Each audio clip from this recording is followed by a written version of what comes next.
नमस्कार। झारखंड में बड़कागांव विधानसभा सीट से वर्ष 2019 में निर्वाचित सबसे युवा महिला विधायक अंबा प्रसाद एक बार फिर से चुनाव मैदान में उतरेंगी। अंबा प्रसाद को पिछले विधानसभा चुनाव के ठीक पहले अचानक विशेष परिस्थितियों की वजह से राजनीति में आना पड़ा था। कांग्रेस विधायक अंबा प्रसाद के पिता और पूर्व मंत्री योगेंद्र साव के खिलाफ कई केस दर्ज हैं और वो महीनों जेल में रहे। वहीं उनकी माता पूर्व विधायक निर्मला देवी भी कानूनी दांवपेच में पड़ने के कारण अयोग्य घोषित किए जाने की स्थिति में अंबा प्रसाद को चुनाव मैदान में आना पड़ा था। चुनाव आयोग के अनुसार पहले चरण यानी कि 13 नवंबर को बड़कागांव विधानसभा सीट में वोटिंग होने को है। झारखंड विधानसभा चुनाव 2024 के पहले कांग्रेस विधायक अंबा प्रसाद के भारतीय जनता पार्टी में शामिल होने की भी चर्चा जोर शोर से थी। इसे लेकर सोशल मीडिया पर भी कई तरह की खबरें वायरल हो रही थी, परंतु बीते 2 अक्टूबर को गांधी जयंती के अवसर पर अंबा प्रसाद ने बीजेपी में शामिल होने की खबरों का खंडन कर दिया था और इसे विरोधियों की साजिश करार दिया था। इसके पहले लोकसभा चुनाव 2024 के दौरान भी अंबा प्रसाद के बीजेपी में शामिल होने की चर्चाएं जोरों पर थी। वर्ष 2019 में कांग्रेस टिकट पर बड़कागांव विधानसभा सीट से पहली बार चुनाव में जीत हासिल करने वाली अंबा प्रसाद के लिए विधानसभा चुनाव 2024 में टिकट मिलने में कोई अड़चन नहीं हुई। पार्टी के अंदर बड़कागांव से टिकट हासिल करने के लिए कई नेताओं ने अपनी दावेदारी जरूर पेश की थी, परंतु अंबा प्रसाद के पिता योगेंद्र साव जहां वर्ष 2009 में और माता निर्मला देवी 2024 में इस सीट से जीत हासिल की है और उसी को आगे बढ़ाते हुए अंबा प्रसाद को भी जहां जीत मिली है, ऐसी स्थितियों में पुनः एक बार अंबा प्रसाद पर ही भरोसा जताया गया है और उन्हें टिकट दिया गया है। बात करें अंबा प्रसाद की तो वर्ष 2019 में अंबा प्रसाद ने बड़कागांव विधानसभा सीट से कांग्रेस प्रत्याशी बनकर चुनाव लड़ा और जीतकर सबसे कम उम्र की विधायक बनने का भी इतिहास रचा था। मात्र 27 साल की उम्र में उन्होंने अपने निकटतम प्रतिद्वंदी आजसू पार्टी के प्रत्याशी रोशनलाल चौधरी को हराया था।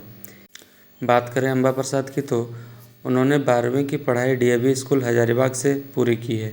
वर्ष 2009 से 2012 तक वे विनोबा भावे विश्वविद्यालय से एलएलबी की डिग्री हासिल करने के पश्चात उन्होंने रांची सेंट जेवियर्स कॉलेज से वर्ष 2012-14 सत्र में पीजीडीएम एचआर की डिग्री हासिल की। इसके पश्चात वे सिविल सर्विसेज की तैयारी के लिए दिल्ली चल गई। उन्हीं दिनों कफन सत्याग्रह के दौरान उनकी माता निर्मला देवी और पिता योगेंद्र साव को जेल भेज दिया गया, तो अंबा प्रसाद दिल्ली की पढ़ाई अधूरी छोड़कर हजारीबाग वापस लौट आई। फिर हजारीबाग कोर्ट में प्रैक्टिस शुरू की और माता पिता पर दर्ज मुकदमों को उन्होंने खुद ही देखना प्रारंभ किया। वर्ष 2019 के चुनाव में जहां बड़कागांव विधानसभा सीट को लेकर बीजेपी और आजसू दोनों दलों के बीच तालमेल नहीं बैठने का मुख्य कारण बड़कागांव सीट भी माना जाता रहा है। इस सीट पर आजसू पार्टी के रोशनलाल चौधरी लगातार कई बार चुनाव में दमदार प्रदर्शन करते रहे हैं, परंतु उन्हें जीत नहीं मिल पाई है। वहीं दूसरी ओर रोशनलाल चौधरी का आजसू पार्टी प्रमुख सुदेश महतो और सांसद चंद्र प्रकाश चौधरी से पारिवारिक रिश्ता भी है। इस कारण आजसू पार्टी इस सीट को किसी भी हालत में छोड़ना नहीं चाहती थी और जो मतभेद का कारण भी बनी। लेकिन बीजेपी भी बड़कागांव सीट पर कई बार जीत हासिल कर चुकी है और अपनी दावेदारी नहीं छोड़ना चाहती थी। वर्ष 2024 विधानसभा चुनाव के घोषणा होने से पूर्व ही रोशनलाल चौधरी जनसंपर्क अभियानों में लगे नजर आ रहे थे। आजसू पार्टी नेता रोशनलाल चौधरी ने क्षेत्र में नवरात्रि के मौके पर भी विभिन्न गांवों में भ्रमण कर जनसंपर्क अभियान चलाया था। अंततः बीजेपी और आजसू के बीच समझौते में रोशनलाल चौधरी के नाम पर ही मुहर लगा दी गई, परंतु इस बार स्थिति कुछ और है। इस बार रोशनलाल चौधरी आजसू की ओर से नहीं बल्कि बीजेपी की ओर से चुनाव लड़ेंगे। जहां वे वर्ष 2014 और 2019 का चुनाव आजसू की टिकट पर लड़ चुके हैं, इस बार उन्होंने भारतीय जनता पार्टी की टिकट को क्यों चुना, यह खूब चर्चा की विषय बनी हुई थी। पिछले आंकड़ों पर गौर करें तो आजसू और भाजपा के बीच गठबंधन के बावजूद रोशनलाल चौधरी को लगातार हार का सामना करना पड़ा था। वर्ष 2005 और 2009 में यहां से भारतीय जनता पार्टी के लोकनाथ महतो विधायक पहुंचे थे। इसके पश्चात भाजपा से गठबंधन के आधार पर आजसू को बड़कागांव की सीट दे दी गई। यहाँ के लोगों का मानना है कि बड़कागांव भाजपा का गढ़ रहा है, जिसके कारण आजसू को 2 बार हार का सामना करना पड़ा। लोगों ने आजसू को स्वीकार नहीं किया है और यही कारण है कि रोशन लाल चौधरी को भाजपा में शामिल होकर चुनाव लड़ना पड़ रहा है।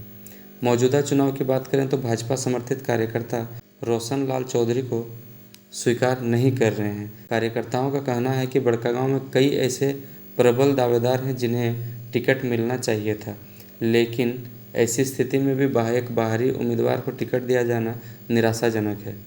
इस बार भाजपा और कांग्रेस के अलावा बड़कागांव में जयराम महतो की पार्टी झारखंड लोकतांत्रिक क्रांति मोर्चा भी चुनाव लड़ रही है। जेकेएलएम से बालेश्वर कुमार चुनावी मैदान में हैं। बालेश्वर कुमार पहले सीपीआई में थे, इसके पश्चात उन्होंने झारखंड विकास मोर्चा में शामिल हुए। जब पार्टी का भाजपा में विलय हुआ तो वे भाजपा में शामिल हो गए थे। इसके पश्चात वे तत्कालीन हजारीबाग सांसद जयंत सिन्हा के सांसद प्रतिनिधि भी रह चुके हैं। ऐसे में उनका जनाधार भी है।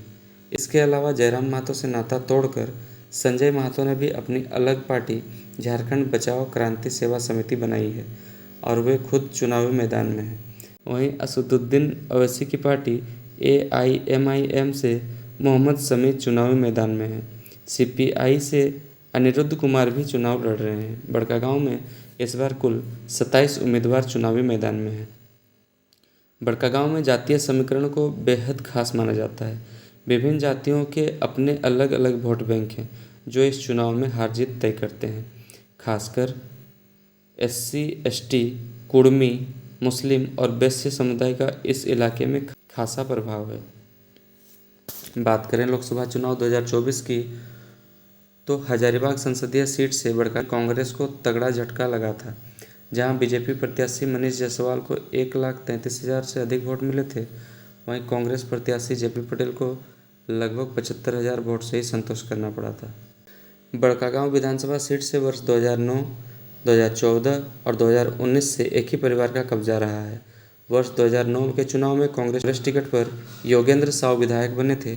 इसके पश्चात उन्हें मंत्री बनने का भी अवसर मिला था, लेकिन उन्हें पद भी छोड़ना पड़ा था। इसके पश्चात उनकी पत्नी निर्मला देवी वर्ष 2014 में बड़कागांव सीट से विधायक बनी थी। निर्मला देवी भी कई मामलों में कानूनी दांवपेच में फंस गई, जिसके पश्चात वर्ष 2019 के चुनाव में अंबा प्रसाद को कांग्रेस टिकट पर चुनाव लड़ना पड़ा था और वे विधायक चुनी गई थी।